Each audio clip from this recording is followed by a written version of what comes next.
$210. Dad, I'm rich. My first real paycheck, and every cent of it is mine.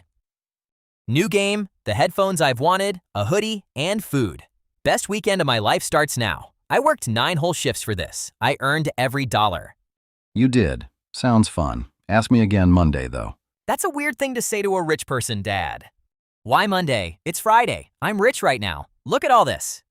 Because by Monday, most of that will be gone, and you won't even know where it went. And that's not a kid thing. It happens to doctors, engineers, people earning 10 times what you just made. They get to the end of the month and it's just gone. So here's the plan. First, I'll show you where the money goes. Then, one simple trick to keep it. 2 things. That's the whole lesson. Money doesn't just vanish, Dad. I'm careful. Everyone's careful, and everyone's broke by Monday anyway. Let's just watch your weekend. Ready? Fine, but you'll see, I'm responsible. This is the money skill nobody teaches you, and it's the whole reason people are broke 3 days after payday. Friday night. Food with your friends. Minus $18. Felt totally normal. You just got paid. That's nothing. $18? I've got 200. A game you want is half off. Now or never, right? Minus 30. And buying it on sale even feels smart, like you saved money by spending it. I mean, you kind of do, though.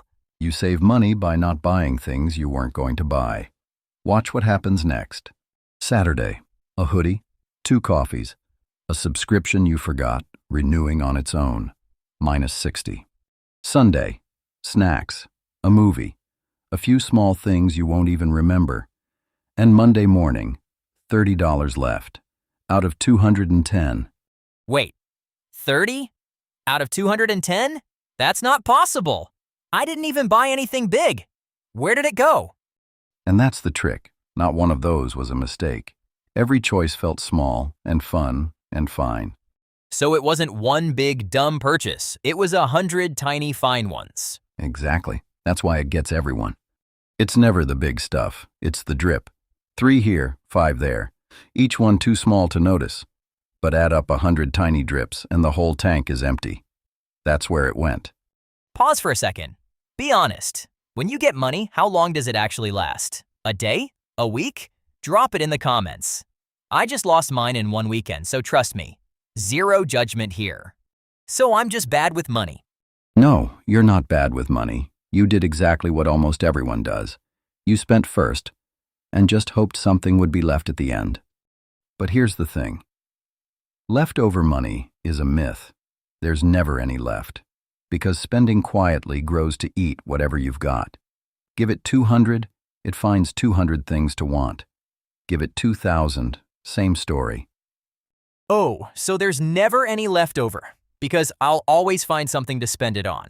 Now you understand money better than half the adults I know. The leftover never comes, so you can't wait for it. It's why someone who earns twice as much can still be broke. The paycheck goes up, and the spending climbs right up behind it. Bigger place, nicer car, fancier everything. Same empty account. So more money wouldn't even fix this. The leak just gets bigger. That's the part almost nobody figures out. You just did. Okay, the trick. One move, and it fixes all of it. Watch. Don't save what's left after you spend. Save first, then spend what's left. Wait, save before I spend? That's backwards. Backwards is the whole point. But what if I need that money for the weekend? You'll have it, just less of it.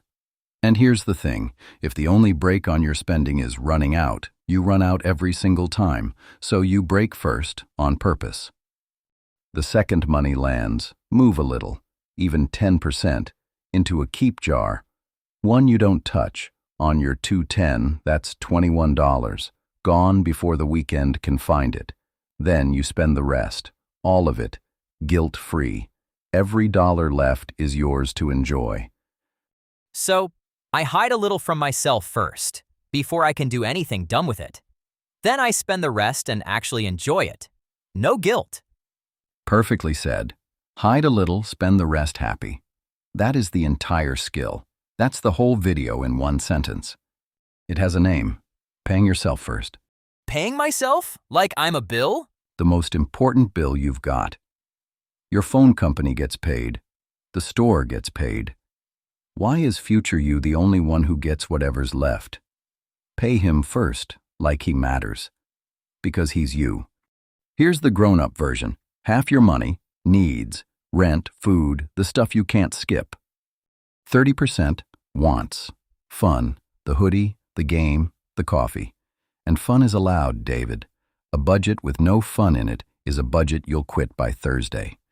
20% future you, saving or paying off debt. That's the whole thing. 3 buckets, no spreadsheet, no app, no stress. So, half for stuff I have to pay, a third for fun, a fifth for future me. You just made a budget, no spreadsheet required. On your paycheck, 105 for needs, 63 for fun, 42 for future you. Wait, the fun number is bigger than the savings number? It is. Nobody's asking you to suffer, just to pay future you something first. Okay, but is my morning coffee a need or a want? Good question. And the honest answer's uncomfortable. Most needs are wants in disguise. Food is a need. Daily $5 coffee is a want wearing a needs jacket. The skill is just being honest about which one you're looking at. What if I don't have enough to save? Then start with 1%, $2. $2? That's pointless. It's not the money, it's the habit. $2 trains the same muscle as 200. Start the muscle now, and it carries you for life. And when I really want something right now? Wait one day, just one. If you still want it tomorrow, buy it, happily, from your fun jar. But most of the time, tomorrow you completely forgets it existed. That one pause saves more than any rule I could give you. And the saving part? Make it automatic. The day money lands, it moves itself, before your brain even gets a vote. Because willpower runs out. By Saturday night, you're tired, you're with friends, and just this once wins. A system never gets tired. Set it once, and it does the right thing on your worst days, too. So I set it up once, and lazy me can't mess it up. Exactly. You don't need more willpower. You need a setup that asks for less. When I was little, money was tight, tighter than I knew. Dad would sit here, late with these little envelopes. Rent, food, emergency. I thought it was the most boring thing in the world. I didn't know the emergency one was the only thing between us and a really bad month. One winter, the car died. No panic, no fight. He just opened an envelope he'd been quietly filling all year, and it was handled. The envelopes weren't boring. They were the reason I got to be a kid who never felt how close it sometimes got. He carried all of it, so I wouldn't have to.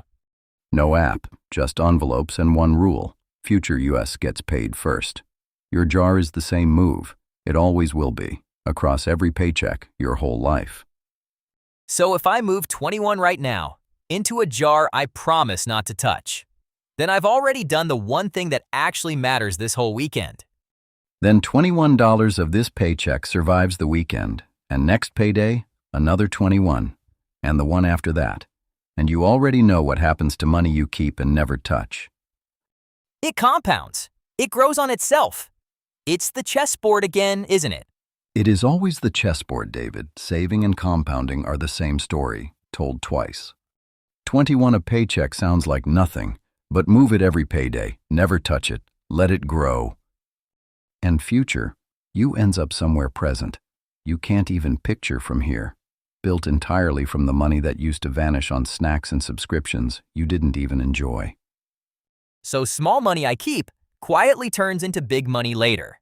That's the whole game, and budgeting was never about saying no to fun. It's about making sure that one of the people you pay every week is you.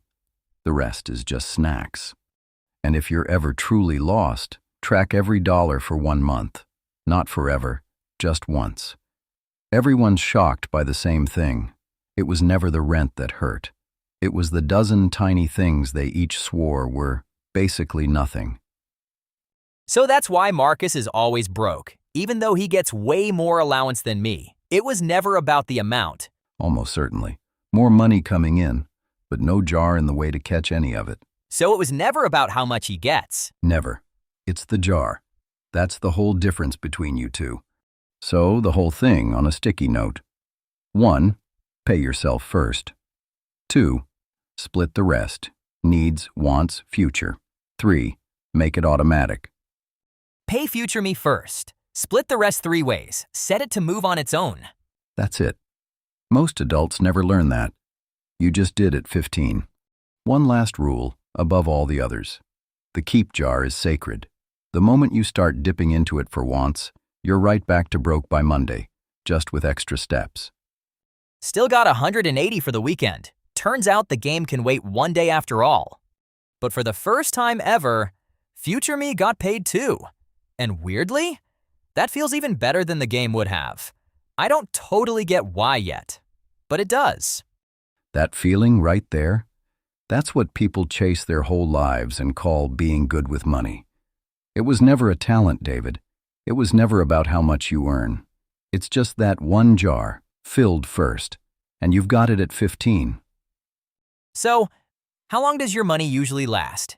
Tell me below, and tell me your keep number. What % could you move before you spend? Start at 10. I'll read the best ones next time. Next episode, Dad takes apart the thing he says ruins more people than anything else, the credit card trap. And yeah, it turns out it's the chessboard again, just pointed the wrong way, at you. Subscribe so future you doesn't miss it.